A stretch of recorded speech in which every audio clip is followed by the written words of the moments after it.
Hello students. तो circulation का already हम लोग 2 लेक्चर कवर कर चुके हैं। आज हमारा थर्ड लेक्चर है सर्कुलेशन का। और आज हम लोग सबसे पहले यही जानेंगे कि डब्ल्यूबीसी के टाइप्स कौन कौन से होते हैं, क्योंकि हम लोग पहले जान चुके हैं कि ब्लड का क्या क्या कॉम्पोनेंट्स था, सर्कुलेशन क्या होता है, सर्कुलेशन के लिए क्या क्या कॉम्पोनेंट्स चाहिए थे, जैसे कि blood vessels, heart and body fluids. तो हम लोग पहले सबसे पहले बॉडी फ्लूइड में ब्लड की बात करना शुरू किए थे। और ब्लड में हम लोग 3 तरह का सेल्स पढ़ चुके हैं, कौन कौन सा, आरबीसी, डब्ल्यूबीसी और प्लेटलेट्स। आरबीसी के बारे में पूरा डिटेल हम लोग जान चुके हैं। डब्ल्यूबीसी के बारे में आज हम लोग जानेंगे और प्लेटलेट्स के बारे में नेक्स्ट लेक्चर में कवर करेंगे। तो अगर सबसे पहले स्टार्ट करें कि डब्ल्यूबीसी है क्या।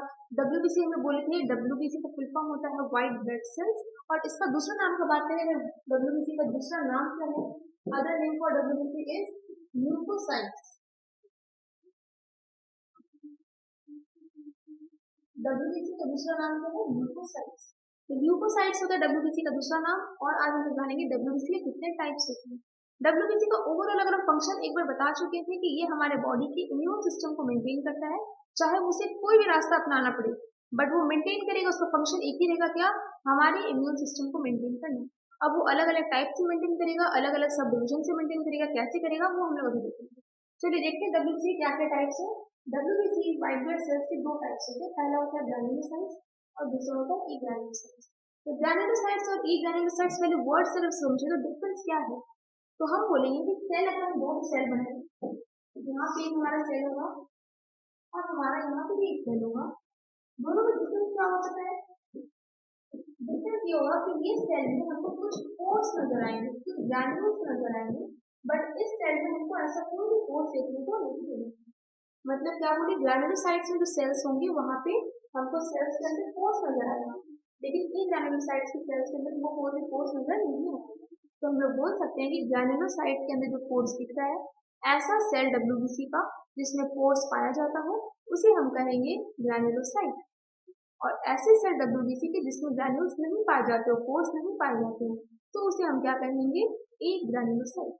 ठीक है, यहाँ तक मुझे लगता है आपको समझ में आ गया होगा डब्ल्यूबीसी का 2 टाइप, ग्रैन्युलोसाइट और ई ग्रैन्युलोसाइट। अब अगर बात करें ग्रैन्युलोसाइट के 3 टाइप्स हैं। पहला है बेसोफिल, यूसिनोफिल, न्यूट्रोफिल। और ई ग्रैन्युलोसाइट्स के फिर से 2 टाइप है, मोनोसाइट्स और लिम्फोसाइट। और लिम्फोसाइट के फर्दर 2 टाइप्स है, कौन कौन से, T lymphocyte and B lymphocyte. तो एक ही करके सबके फंक्शन के बारे में आज हम जानेंगे। पहले मैं बात करें बेसोफिल का। तो बेसोफिल का अमाउंट हमारी बॉडी में कितना होता है, टोटल डब्ल्यूबीसी जो हमारे बॉडी में प्रेजेंट है, अगर उसमें हम बात करें तो बेसोफिल का अमाउंट कितना होता है। बेसोफिल का अमाउंट होता है 0.5 टू 1%। हमारी बॉडी में बेसोफिल का अमाउंट होता है 0.5 टू 1%। अगर बात करें इओसिनोफिल का कितना होता है, तो ये होता है 2 टू 3%। अगर बात करें न्यूट्रोफिल का कितना होता है, इसका मैक्सिमम अमाउंट होगा 60 to 65% ऑफ डेवलपमेंट। अगर बात करें मोनोसाइट्स का कितना होगा, तो इनमें होता है 6 to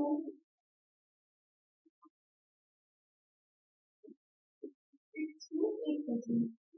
और अगर हम बात करें लिम्फोसाइट्स का कितना होता है, तो ये होता है कहीं ना कहीं 20 से 25%। तो हम इससे ये डेटा बताएं, इससे कि याद करना जरूरी है, कंपलसरी नहीं है, बट ये आपको ये बताएगा कि डब्ल्यूबीसी जो टोटल बॉडी में मिल रहे हैं उनमें किसका नंबर ज्यादा है, किसका अमाउंट ज्यादा है, इससे ये पता चलेगा कि किनका कितना ज्यादा रोल है। तो अब हम लोग बात करते हैं फंक्शन के बारे में। तो सबसे पहले आता है बेसोफिल। बेसोफिल का फंक्शन जाने से पहले हम लोग को एक वर्ड का मतलब जानना पड़ेगा जिसका नाम है इन्फ्लेमेशन। अगर हम बात करें इन्फ्लेमेशन वर्ड का मतलब क्या होता है, अगर किसी को पता है तो ठीक है, नहीं पता तो मैं बताती हूँ इन्फ्लेमेशन मतलब क्या होता है। इन्फ्लेमेशन मतलब होता है कि अगर आप कहीं पे गिर गए, कहीं पे चोट लग गया, तो क्या होता है वहाँ पे रेड रेड होने छिल जाता है। या फिर अगर तुमको कहीं पे मच्छर काट लिया, मच्छर काटने की वजह से भी वहाँ रेड रेड हो जाता है, स्वेल हो जाता है उस जगह पर। तो ये जो रेड रेड होता है हमारे सरफेस पे, स्किन पे, ये रेड रेड सरफेस होने को ही हम लोग बोलते हैं इन्फ्लेमेशन। अब ये चाहे तुम्हारा गिर के कटने की वजह से रेड हो, या फिर कोई मच्छर काटने की वजह से रेड हो, या फिर चींटी काट लिया तो रेड हो गया। लेकिन अगर तुम्हारा सरफेस पे किसी तरह का नॉर्मल सरफेस नहीं है, वहां पे एब्रप्शन हो गया, मतलब वहां पे किसी तरह से रेडनेस दिख रहा है, स्वेलिंग दिख रहा है, तो हम बोलेंगे क्या, कि वहां पे इन्फ्लेमेशन हुआ है। और बेसोफिल का काम होता है इस इन्फ्लेमेशन को प्रिवेंट करना। हम बोले क्या, डब्ल्यूबीसी का ओवरऑल फंक्शन क्या होगा, उसका फंक्शन होगा इम्यून सिस्टम को मेंटेन करना। तो बेसोफिल का भी फंक्शन कहीं ना कहीं उसी को मेंटेन करने का काम है। क्या, कि अगर किसी तरह से हमारे बॉडी में कोई फॉरेन पार्टिकल अटैक करके किसी जगह पे इन्फ्लेमेशन क्रिएट कर दिया है, मतलब रेडनेस क्रिएट किया है, तो उसको वो कम करे। तो बेसोफिल का काम क्या होगा कि कुछ ऐसा सब्सटेंस को रिलीज करेगा वो, जिसकी वजह से वो रेडनेस कम हो जाए। तो इसका हम बोल सकते हैं कि इसका फंक्शन क्या होगा, बेसोफिल का फंक्शन होगा, बेसोफिल का फंक्शन क्या होगा, anti inflammatory, anti inflammatory, anti inflammatory function by releasing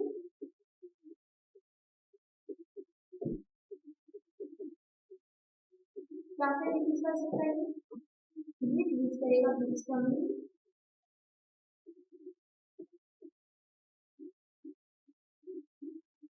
serotonin और डोपामिन।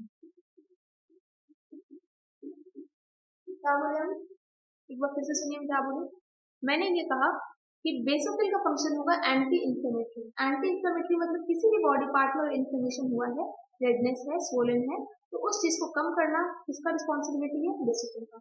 तो बेसोफिल क्या ये चीज को अपने आप कर लेगा, नहीं, उसको 3 तरह का सब्सटेंस को रिलीज करना पड़ेगा। 3 तरह के बोल सकते हैं कि ऐसा सब्सटेंस जो बॉडी में प्रोड्यूस होता हो, जिसका नाम क्या है, हिस्टामिन है, सेरोटोनिन है और डोपामिन। अगर ये तीनों चीज को प्रॉपर अमाउंट में बॉडी रिलीज करता है, तो क्या करेगा, बेसोफिल का काम इस तीनों को रिलीज करना और ये तीनों को सरफेस तक, स्किन के सरफेस तक पहुंचाना, जिसकी वजह से जो स्किन में इन्फ्लेमेशन हुआ है वो क्या हो जाएगा, कम। तो वो इन्फ्लेमेशन को कम करता है, एंटी इन्फ्लेमेटरी फंक्शन है उसका, bye releasing 3 types of substance, जिसका नाम क्या है, histamine, heparin and serotonin. Okay, तो ये फंक्शन होता है तुम्हारा बेसोफिल। अब अगर हम बात करें इओसिनोफिल, जो नेक्स्ट ग्रैनुलोसाइट है, इओसिनोफिल का फंक्शन क्या होगा।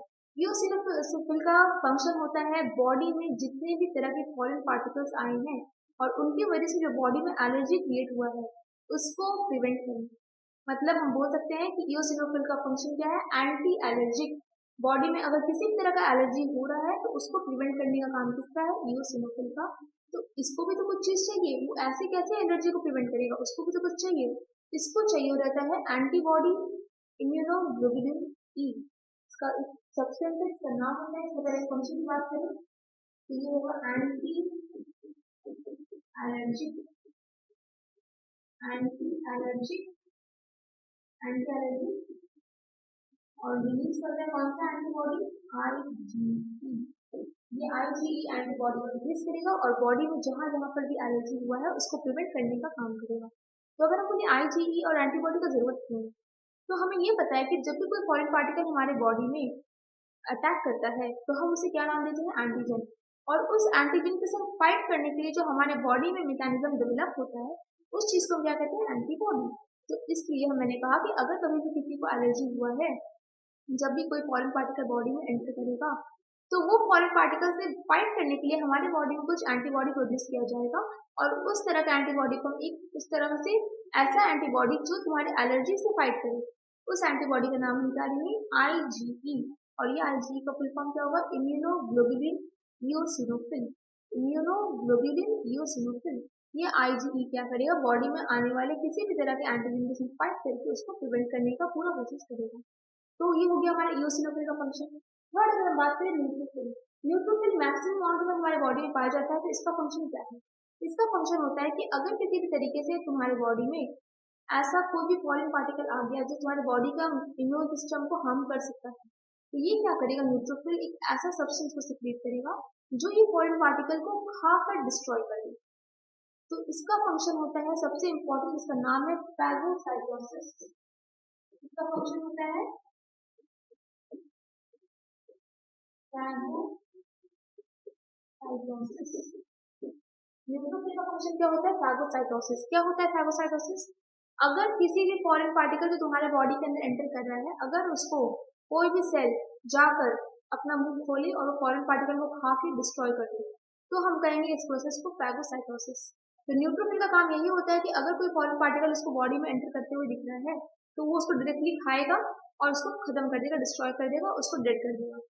तो इस तरह का मैकेनिज्म को हम कहेंगे फैगोसाइटोसिस। और ये मेन फंक्शन होता है किसका, तुम्हारा न्यूट्रोफिल का। अब हम पढ़ेंगे 2 तरह के ग्रैनुलोसाइट, जिसका नाम है मोनोसाइट और ल्यूकोसाइट। और मोनोसाइट का भी फंक्शन 100% सेम होता है न्यूट्रोफिल की तरह। इसका फंक्शन क्या होगा, फैगोसाइटोसिस।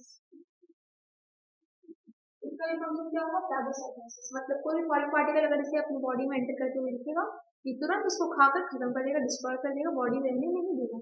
तो इस तरह के प्रोसेस को हम कहते हैं फैगोसाइटोसिस। और ये दो सेल का मेन फंक्शन है, एक है न्यूट्रोफिल का और दूसरा हमारा मोनोसाइट का। दोनों का मेन फंक्शन है फैगोसाइटोसिस। अब अगर हम बात करें लास्ट एक ग्रेनुलोसाइट कौन सा है, लिम्फोसाइट। लिम्फोसाइट का भी मैंने कहा दो टाइप होता है, पहला होता है टी लिम्फोसाइट और दूसरा होता है टी लिम्फोसाइट। अगर हम बात करें टी लिम्फोसाइट प्रोड्यूस कहाँ होता है, तो टी लिम्फोसाइट प्रोड्यूस होता है कहाँ पर,